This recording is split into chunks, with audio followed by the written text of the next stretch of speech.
आप देख रहे हैं Indian horror TV Ashok Kumar के साथ।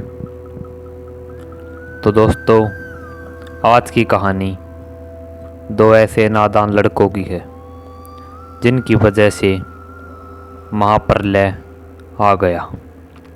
नीरज और सुशांत, इन दोनों की वजह से इनके गांव में कुछ ऐसा हुआ कि जिससे सबकी रूह कांप उठी। तो आइए दोस्तों, बढ़ते हैं कहानी की तरफ। एक गांव जिसमें चारों तरफ अफरा तफरी मची हुई थी। लोग यहाँ से वहाँ लगातार भागे जा रहे थे और काफ़ी लोग मृत ज़मीन पर पड़े हुए थे। आग की लपटों ने उस गांव को अपनी शिकंज में ले लिया था और यहाँ तक कि उनके खेत और जानवर भी उस आग की चपेट में आ गए थे। लोग इधर उधर लगातार भागे जा रहे थे, परंतु उसी समय एक बहुत ही भयानक नर पक्षी, जिसकी आंखें लाल थी और उसका कद बहुत बड़ा था, जिसके बड़े बड़े दो दांत थे, वह लगातार लोगों को मारे जा रहा था और उनके शरीर के टुकड़े टुकड़े कर कर उसे ज़मीन पर फेंके जा रहा था। वह हरा भरा गाँव अब आग की लपटों से और खून की नदियों से सन गया था। आइए चलते हैं कुछ दिनों पहले। सुशांत और नीरज अपनी कॉलेज की छुट्टियों में अपने गांव आ रहे थे। ये दोनों सुशांत की कार से अपने गांव आ रहे थे। तकरीबन 1 घंटे में यह अपने गांव पहुंच गए और इनके परिवार वाले इन्हें देखकर काफ़ी खुश हुए। इनके गांव में एक बहुत ही ऊंचे और महान योगी बाबा थे, जिन्हें इस संसार का असीम ज्ञान प्राप्त था। इनके गांव में प्रथा थी कि गांव में आकर उन बाबा से आशीर्वाद लेना होता था।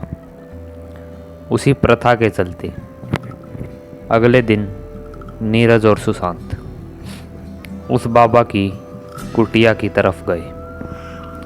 बाबा अपनी कुटिया में ध्यान में बैठे हुए थे।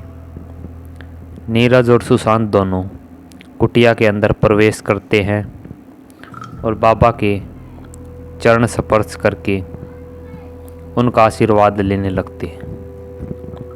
वह बाबा अपनी आंखें खोलते हैं और दोनों के सर पर हाथ रखते हैं और कहते हैं, आयुष्मान भव।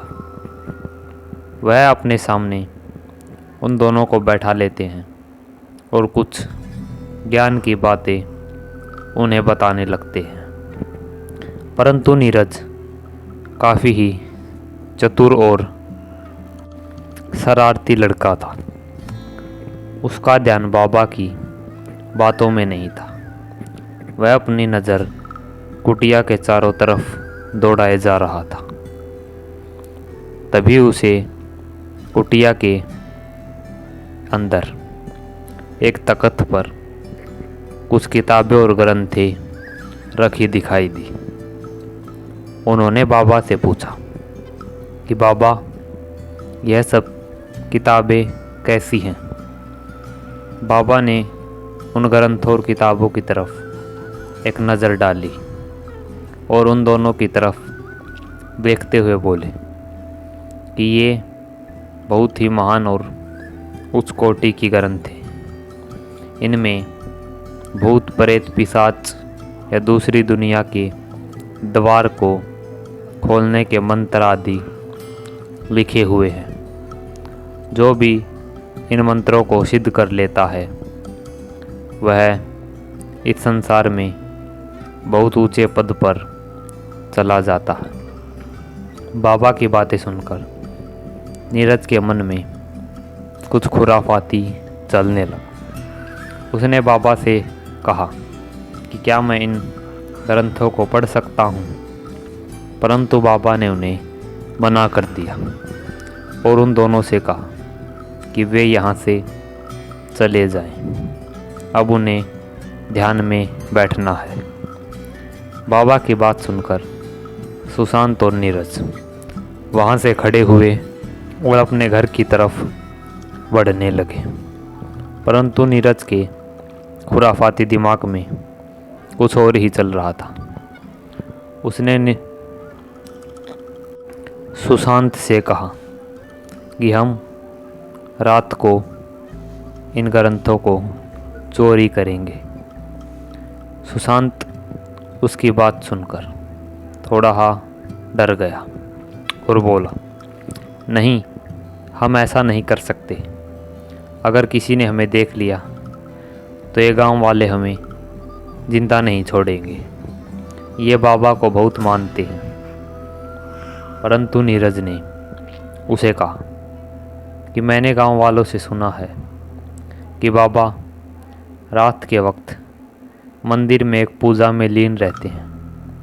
वह तकरीबन आधे से 1 घंटे में अपनी कुटिया में आते हैं। हम उसी बीच उन ग्रंथों को उठा लेंगे। सुशांत नीरज की बात सुनकर थोड़ा हैरान हो गया और डरते डरते उसने भी अपनी गर्दन हाँ में हिला दी। रात के वक्त वे दोनों चुपके चुपके से बाबा की कुटिया की तरफ जा रहे थे। उन्होंने चारों तरफ देखा, परंतु गांव के सभी लोग मंदिर की पूजा में लीन थे। इसी बात का फ़ायदा उठाकर वे कुटिया के अंदर घुसे और उनमें से एक ग्रंथ उठाकर जंगल की तरफ भागने लगे। वह भागते भागते जंगल में काफ़ी आगे आ गए थे।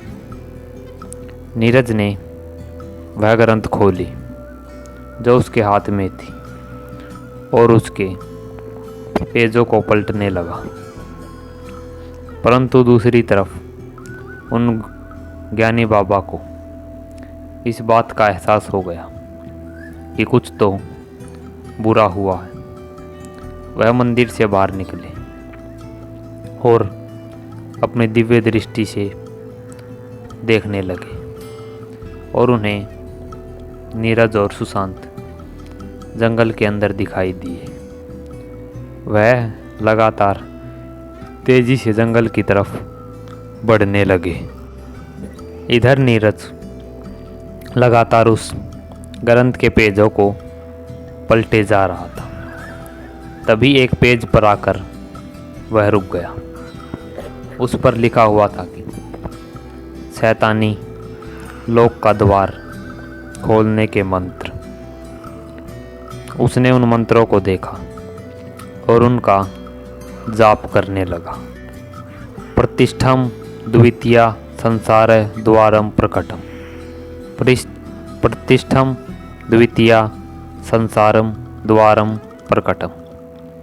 वह लगातार इस मंत्र का जाप करे जा रहा था। जो मौसम अभी तक बिल्कुल साफ था, वहाँ अचानक काले बादल घिर गए और लगातार बिजली कड़कने की आवाज़ उन्हें सुनाई दी। हवाएं तेज तेज चलने लग गई थी। मौसम अब बिल्कुल खराब हो गया था, परंतु नीरज लगातार उस मंत्र का जाप किए जा रहा था। तभी वह बाबा अचानक नीरज के पास आए और उनके हाथ से वह ग्रंथ छीनते हुए उनको दूर धक्का दिया और नीरज और सुशांत दूर जाकर गिर गए। बाबा अपनी गुस्सैल नज़रों से दोनों की तरफ देखे जा रहे थे और उन्होंने नीरज से कहा कि मूर्ख मूर्ख बालक, ये तुमने क्या कर दिया? तुम नहीं जानते कि तुमने इस संसार को कितनी दुविधा में डाल दिया है। बाबा उस नीरज और सुशांत को लगातार सुनाया जा रहा था कि तभी एक बिजली की गिरने की ज़ोर से आवाज़ आई और वहाँ पर जंगल के अंधेरे में एक उजाला हो गया। वह रोशनी इतनी तेज थी कि वह जंगल उससे जगमगा उठा और वह किसी दरवाजे की तरह बन गया और उसके अंदर से कोई काला साया धीरे धीरे बाहर निकलने लगा। बाबा, नीरज और सुशांत लगातार उस साये को देखे जा रहे थे कि तभी उस रोशनी में उस साये का चेहरा ठीक से दिखाई दिया। उसके आंखें लाल और दांत बड़े बड़े थे और वह किसी बहुत ही खतरनाक नरभक्षी जीव की तरह लग रहा था। बाबा उसे देखकर हैरान हो गए और उनका दिल दहल उठा और वह जोर से बोले, नरभक्षी।